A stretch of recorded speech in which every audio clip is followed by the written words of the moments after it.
Hello and welcome to the podcast Love Yourself and Live Your Life, your podcast for personal development, a positive mindset and more consciousness in your life. My name is Jolanthe and I'm so happy you're here today and joining me on the journey to a more happy and peaceful life, to more love and acceptance for yourself, your family and others, and to more self-confidence. My vision is to see you truly happy and realize how amazing and how powerful you are when you start accepting and loving yourself, and that you can create anything your heart desires. Today I'll be speaking about self-esteem, self-worth and self-confidence, and I'll share my knowledge, tools and techniques with you how you can develop and grow your self-confidence.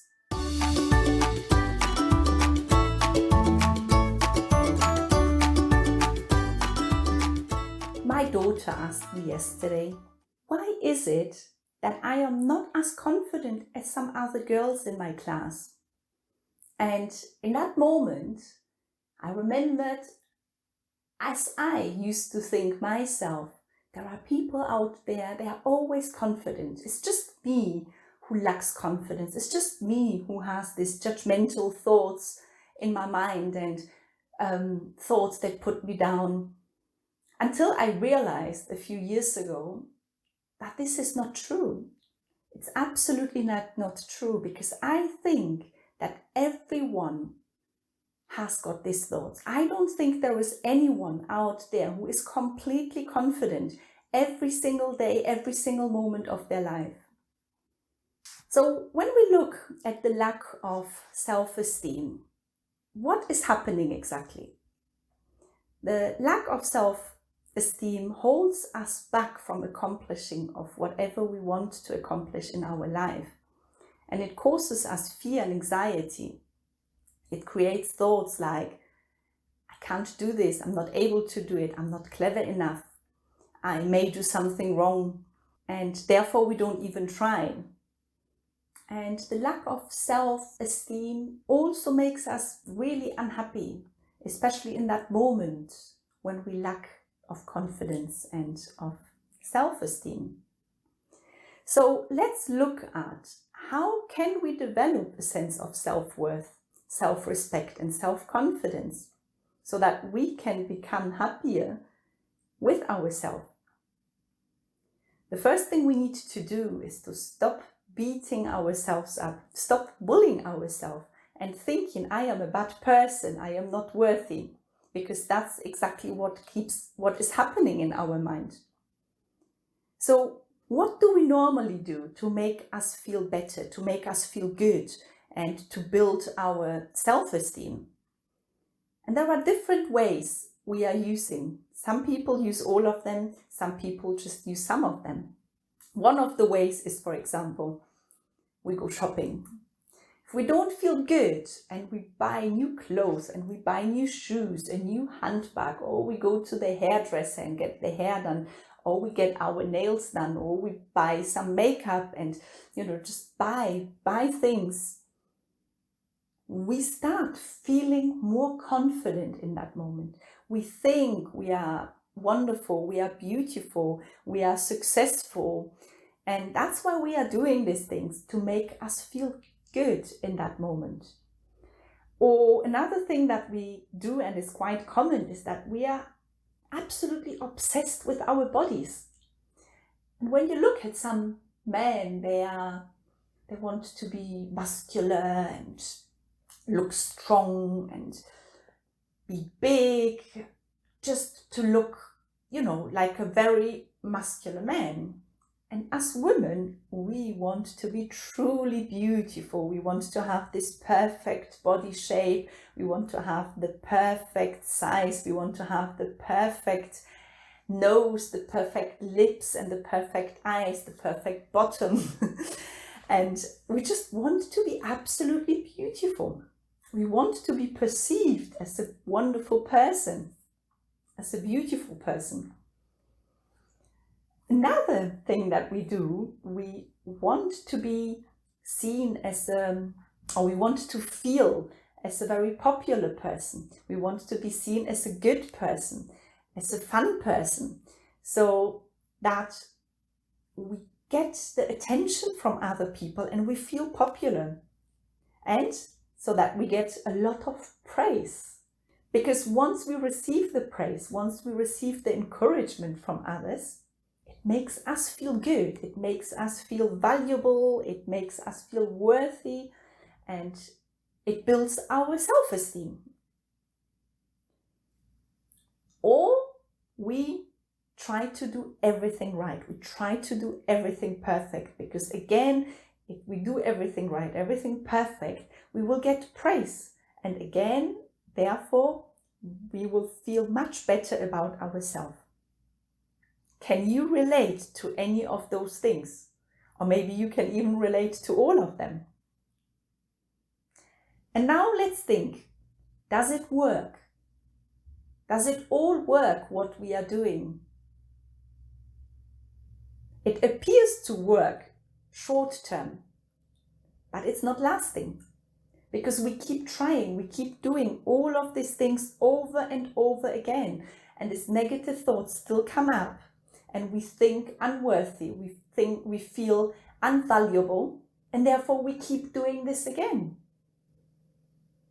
And the thing is, we can't always have success all the time, or feel always beautiful, or have constantly praise from others and never criticism.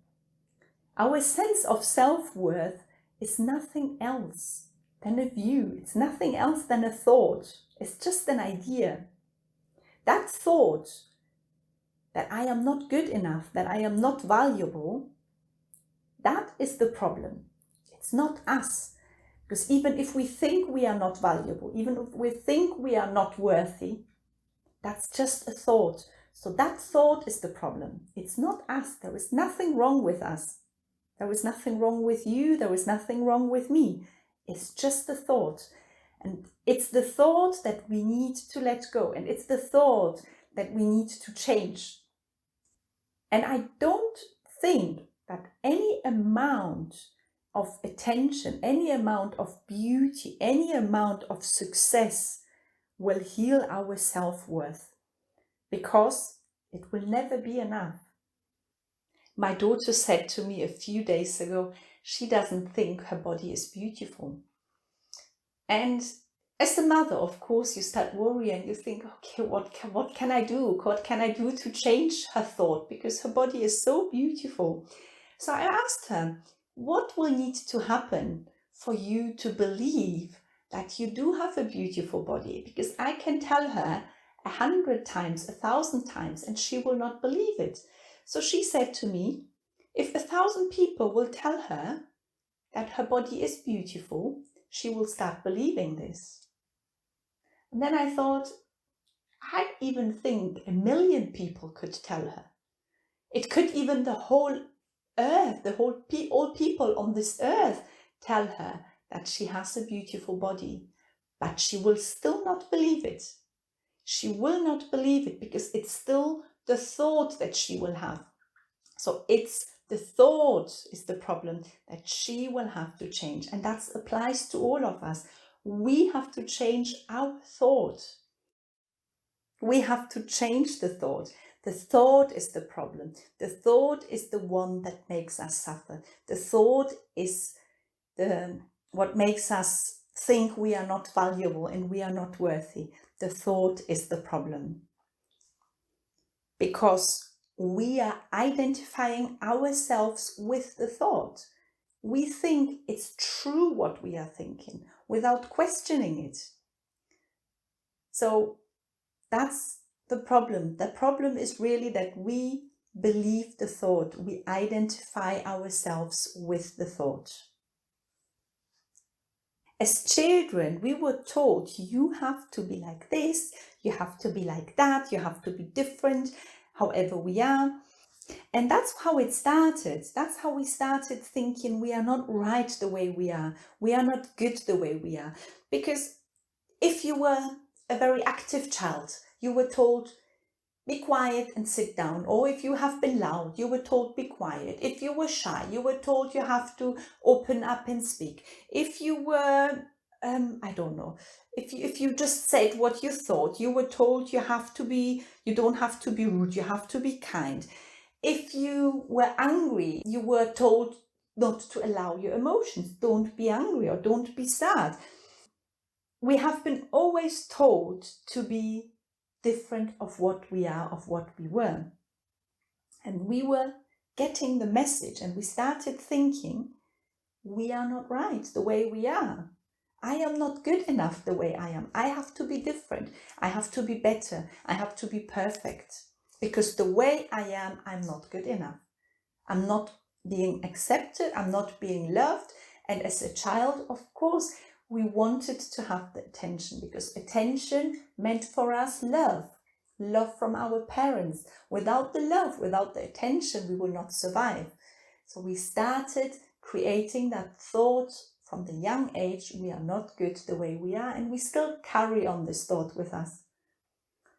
And of course, thinking and believing that we are not good enough the way we are creates pain inside us and does not make us feel good. It doesn't bring us into the power that we really have. So, in order to understand self-confidence, we need to understand the 3 levels first. And the 3 levels are, the first one is the physical level, the second level is the mental level, and the third level is the emotional level.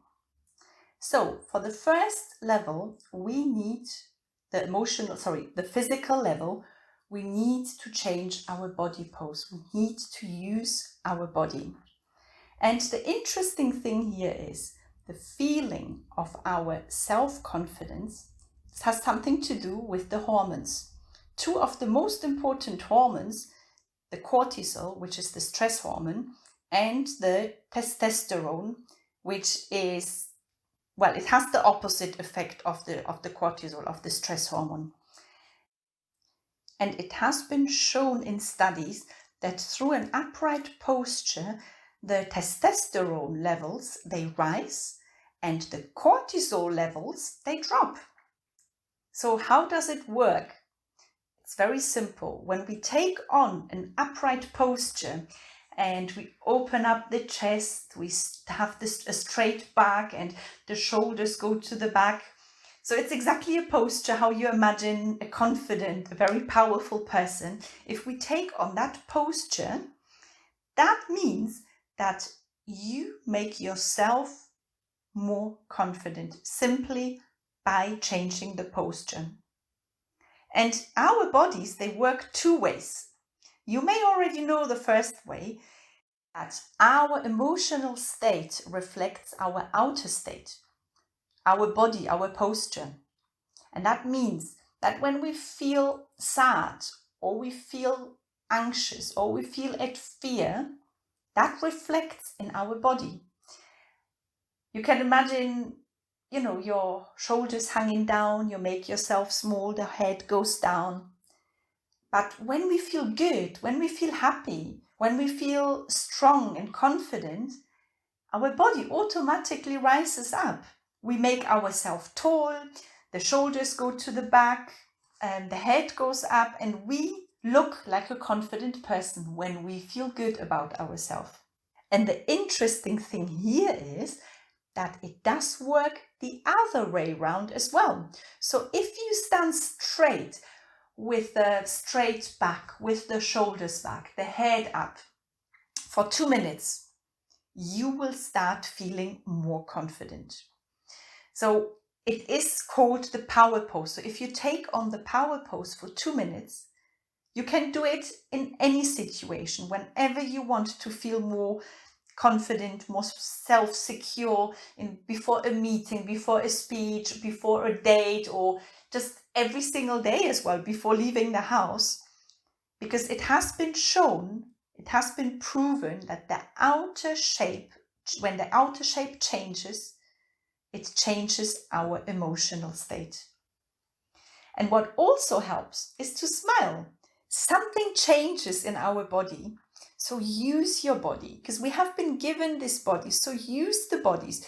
Your body will support you and help you to feel better, to feel mentally better. So check regularly your posture. How am I standing right now? Am I looking like a confident person? Do I have got a confident posture? Make sure regularly observe your body, and if you don't have an upright posture, correct it. And smile. Smiling is such a powerful tool because it really changes the mood. So this second level is the mental level. So it's all about thoughts right now. And as I said earlier already, it has so much to do with our thoughts.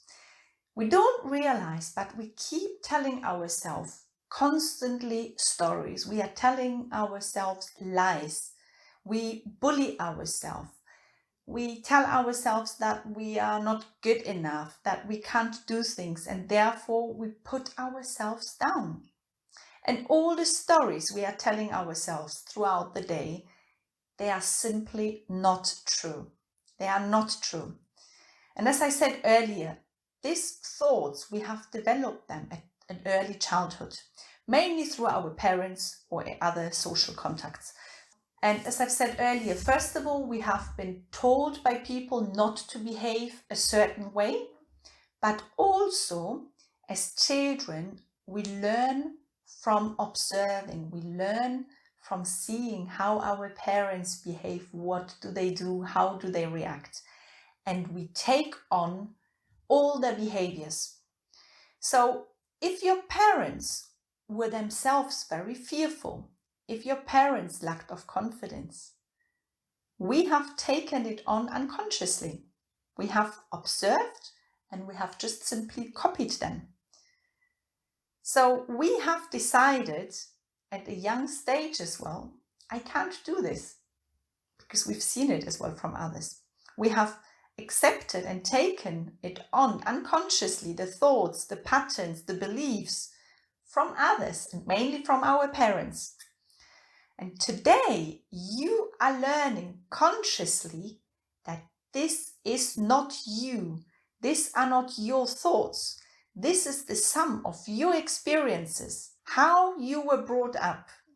So now I start and I live consciously and I take the responsibility not to be the victim any longer, not to be the victim of these thoughts that they are going on in my head constantly. And when a negative thought arises, ask yourself, is it true? Is this thought really true?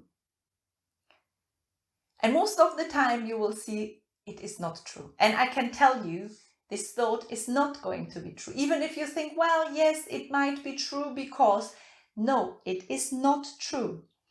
So in that moment, change that thought into a positive. So if you may think, oh, I can't do this, change it. I can do it. I can do it. And train your brain. Again, it will take some time, but you will get there. Change your negative thought into a positive thought. And in the Buddhist psychology, there was a really wonderful saying that I'd like to share with you, which is, your mind is a bad master, but a good servant. So use your mind. Your mind should serve you and not to be the boss over you. It should not control you and control your life. You are the one that is in charge. So take the responsibility back, take the power back, and check regularly, what are my thoughts? Make a conscious decision what you want and how you want to react to that thought, because you have the choice. It is in your own power. So get the power back. Don't allow your mind to be in control. Being mindful, you will become aware of the negative self-talk, of the negative self-limiting talk. It's just thoughts. They are just thoughts. They are not facts. There is no proof to it that these thoughts, they are true. And to change these negative thoughts, something very powerful is to listen and to repeat daily affirmations. So daily positive affirmations, if you listen to them and you repeat them out loud, you will see after a few weeks, you will start changing. And the fourth level is the emotional level. The reason why you don't do whatever you would like to do, whatever your heart desires, is fear. The fear keeps stopping us from whatever we want to do. And the reason for that is because you didn't learn how to deal with this emotion, how to deal with this fear. If you learn how to deal with this emotion and not to avoid this emotion, you will realize that it's okay, nothing happened. I'm still alive, I'm still here. It's just an uncomfortable feeling that I don't want to experience. But if you do it anyway, even though you experience the fear and you do it anyway, and you leave your comfort zone, your brain will learn that, wow, nothing has happened. I'm still here. It's not that bad as you imagined it will be. Your brain will learn. And the more you will realize, oh, I can do it. I did it. I'll carry on this way. I'll do it again. Because that's exactly when you do it anyway, that's when you become more self-confident. And that's when you develop more self-security. Your brain will learn that despite any fear, any insecurity, you can do it anyway. Through continuous practice, you will get there, and it's a lifetime journey. So start today, start whenever you can with small little steps. Finally, I have a saying for you from Albert Einstein. Everybody is a genius, but if you judge a fish by its ability to climb a tree, it will live its whole life believing that it is stupid. And I want you to be aware, we all have strength and we all have weaknesses, but we are good as we are. You are perfect the way you are. Be yourself. Simply be yourself, because there is only one you on the whole planet. There is just one you. There is no one else just like you. There is no one else with your experiences, with your genetics, with your looks, not even one person. So recognize it. You are the original. Don't try to be someone else. You have nothing to prove to anyone. Just be yourself, recognize yourself, and follow your heart. Do whatever you really want. Do what makes you happy. Do whatever makes you smile. Do what is right for you. And even though the fear sometimes will want to stop you, do it anyway. Do it anyway for yourself, because that will make you grow in confidence, in belief in yourself.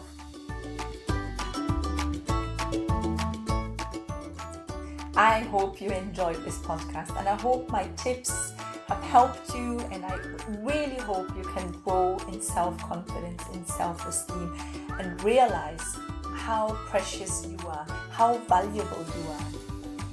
If you want to connect with me, you can do that on Instagram or on Facebook, Jolanthe Kolleg. Also, you find me in our private Facebook group, which is called Live the Life You Love. And in that group, there are the most wonderful people that you can imagine. We share loads of inspirational stuff. And in the next couple of weeks, I will be running a free workshop. So if you are interested, simply join this group, join these amazing people in this group. If you enjoyed this podcast, I would be so grateful if you could leave me a 5-star rating.